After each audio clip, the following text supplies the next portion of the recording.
पाडोळी या मतदारसंघातनं काय तिकडे कामाचा अनुभव कसा होता? मी तुम्हाला सांगू का, मला जिल्हा परिषद लढायचीच होती कामासाठी. मी ग्रामीण भागातली मुलगी आहे. मी बघायची अन्न, वारा, निवारा हे आपले मूलभूत प्रश्न आहेत. लोकांचे प्रश्न काय असतात? Water, meter, gutter.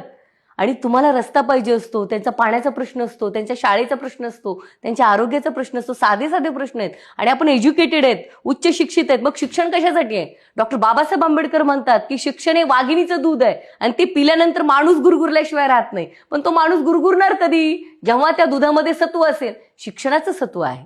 आणि मला तो पटल्याला विचार होता की लोकांसाठी काम केलं पाहिजे. आणि फ्रँकली सांगते, माझ्या पक्षाने, माझ्या नेत्या सुप्रियाताईंनी, पवार साहेबांनी, माझे सर्व नेते, आदरणीय जयंत पाटील साहेब असतील, आमचे बंधू रोहितदादा असतील, माझ्या सर्व पक्षांनी मला सहकार्य केलं. त्या वेळेस मला निधी देण्याचं काम आदरणीय पवार साहेबांनी, आदरणीय सुप्रियाताईंनी, सत्ता असताना मंत्र्यांना सांगून, राज्यसभेच्या खासदारांना सांगून हे आदरणीय पवार साहेबांनी मला तिथं सहकार्य केलेलं आहे. आणि त्यांच्या आशीर्वादामुळेच मी माझ्या मतदारसंघात 3 दवाखाने कन्स्ट्रक्ट करू शकले.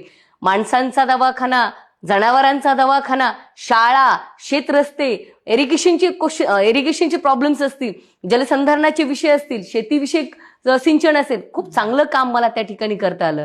थँक्स टू माझे सगळा मतदारसंघ आणि मतदारसंघातील लोक आणि माझे नेते आदरणीय पवारसाहेब, सुप्रियाताई.